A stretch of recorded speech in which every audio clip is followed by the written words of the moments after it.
Hey, what's up guys, I'm Styler, and in this video I'm going to review the Ulefone Power 3 in black, which is powered by the new Helio P23 chipset.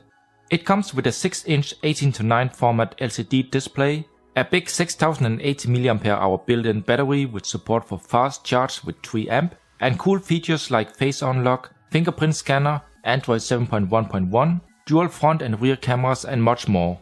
If you're interested in this phone, remember to check the video description for more info and a link. So without any further ado, let's start the video.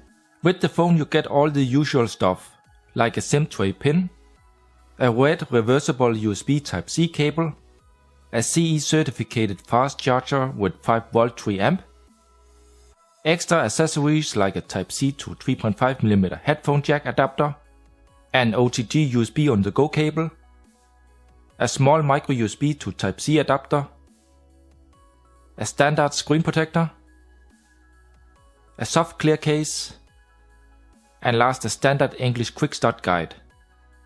So we have the MediaTek 6763, also known as the Helio P23, which is an octa-core CPU clocked at 2 GHz, a non-removable big 6080 mAh battery. We also have 6 GB of RAM and 64 GB of internal storage. Out of this internal storage we have around 53 GB left with average speed. The SIM tray supports 2 nano SIMs, and one of them can also instead be used for a micro SD card. The phone feels a bit thick in the hand because of the big battery, but the matte back gives a good grip in the hand and feels like something in between plastic and metal, but does also leave some fingerprints. I believe that the back is made of plastic, but it has some kind of special metal coating on top. With normal use it seems pretty scratch resistant, while I don't think it will hold up against deeper scratches. In the top we have a dual LED flash, which is medium strong, a round 360-degree fingerprint sensor with good accuracy, and a Samsung dual rear camera setup with 16 megapixel plus 5 megapixel sensor, where the main sensor is interpolated to 21. And if you cover the second one it will actually detect it. In the top we find a front dual camera on 13 plus 5 megapixel with support for a selfie LED flash, light and proximity sensor, notification LED, and an average ear speaker. The 18:9 IPS LCD display is protected by scratch resistant Gorilla Glass 4 and on 6-inch with the resolution of 2160 by 1080 pixels, also known as Full HD+. The phone features on-screen buttons that also can be hidden and swapped around, and you can set it up so you just need to double tap the home button to turn off the display. The bottom chin is visible, but actually not too big, so that's okay.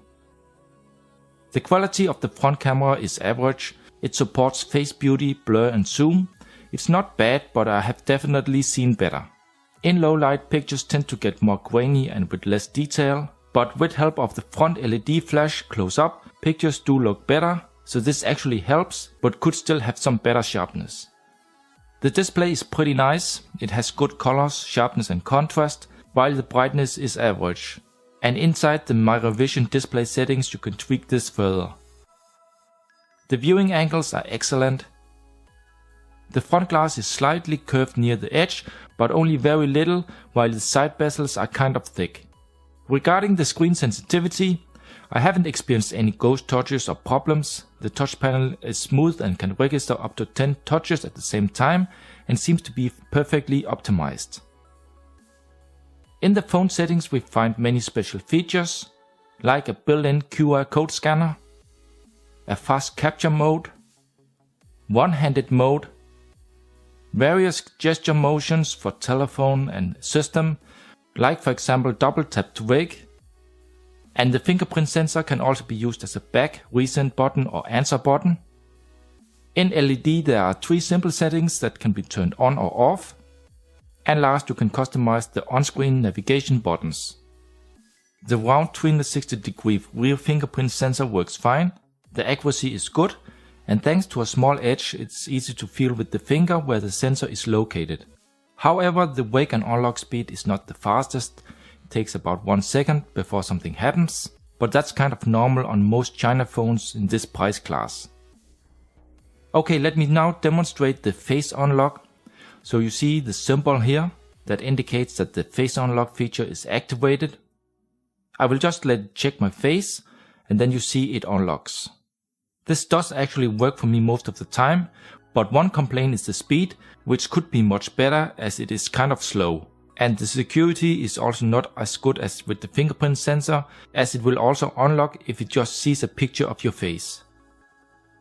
The phone is missing a real 3.5mm headphone jack, and that's why Ulefone included a small 3.5mm headphone jack adapter for the USB Type-C port, so in the top we don't find anything.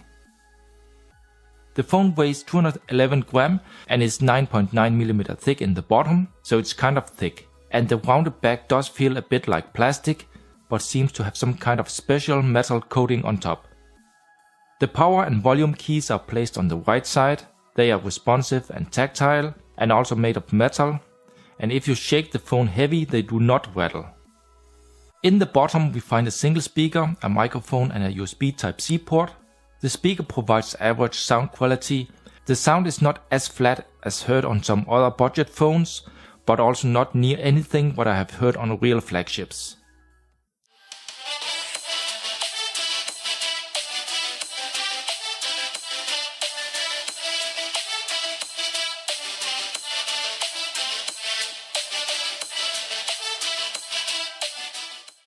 The phone supports USB on the go with no problems. The built-in non-removable 6080 mAh battery gives good long battery life. The screen on time was on 8 to 9 hours in sport mode, and 3 to 4 days are possible with light usage in normal mode, but it also depends on how and what you use your phone for.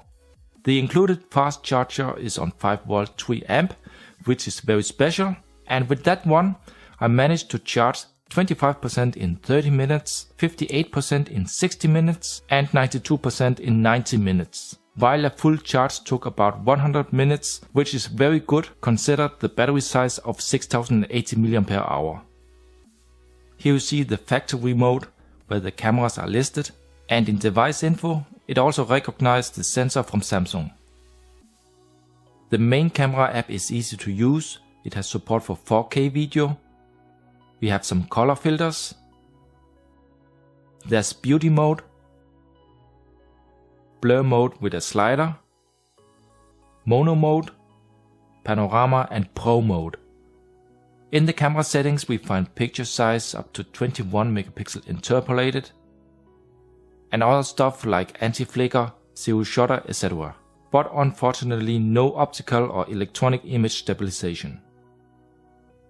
The blur mode seems a little bit better than on other similar budget China phones, but still not as good or advanced as on the real flagships, as it doesn't really recognize the objects.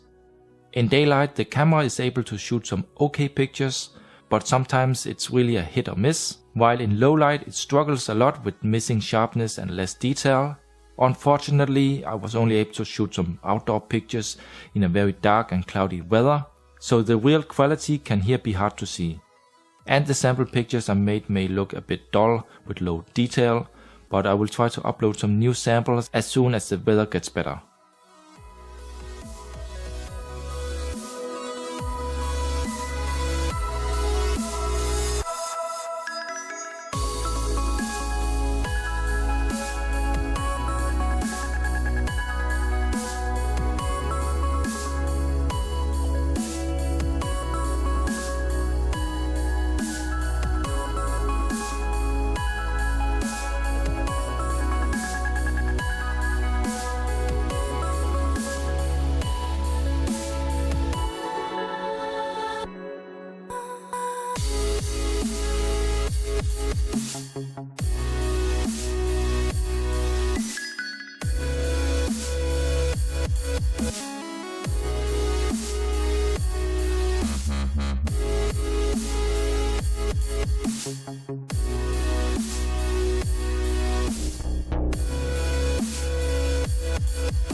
In video mode it's the same case. In low light the recordings are with low detail and kind of choppy, while in good light it is much better, but a bit shaky because of missing stabilization. Also the autofocus could need some improvements, but the footage in good light is usable. Regarding the GPS, the 3D fix is done in few seconds, so very fast. Like most MediaTek phones, it has support for GLONASS. The signal reception is stable and strong. The accuracy is good and down to about 3 meters. As for the sensors, it has a lot of them built in. And things like gyroscope, e-compass, accelerometer and proximity sensor works perfect, which means that 360 VR, YouTube and compass will work without any issues. Moving on to the performance. The Helio P23 chipset used in this phone is in the middle class. The phone is smooth and in Antutu it scores close to 63,000, which is no top score but still okay for most users, and puts it between the Helio P20 and P25. 3D games like Asphalt 8 run smooth in high settings, with only few frame drops, so gaming is fine on this phone. Regarding heating, it does get a little bit warmer after longer time of use. I measured maximum 35 Celsius degree after 30 minutes of gameplay, so not much and nothing to be concerned about.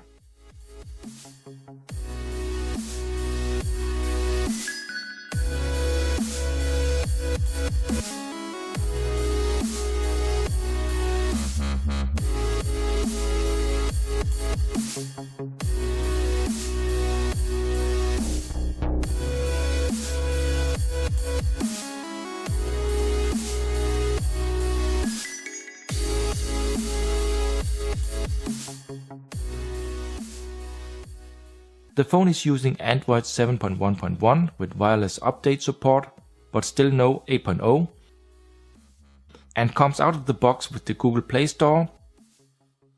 The launcher and UI is fast and smooth, very close to stock Android and has support for app shortcuts.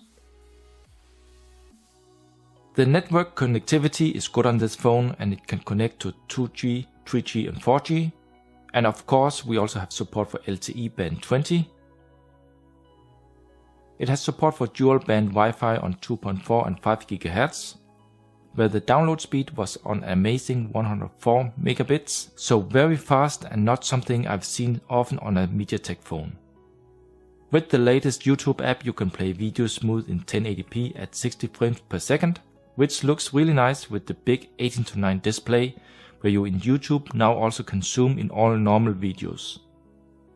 Now to my final verdict. The Ulefone Power 3 is a great smartphone if you look for a device with Android 7.1 and long battery life with the option to fast charge.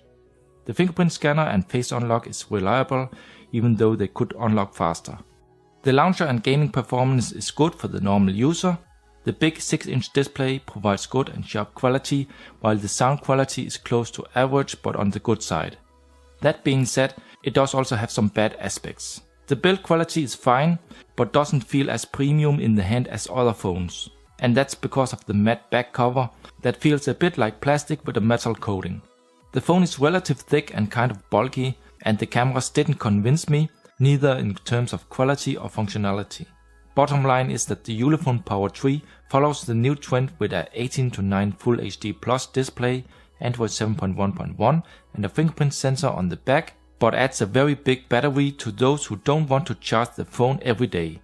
For the current flash sale price it offers good value, but in the end it's up to you to decide if this model is something for you or not. So if you have any questions, feel free to leave a comment below, drop a like if you enjoyed the video and subscribe for more. Thank you for watching this video and I hope to see you in my next one.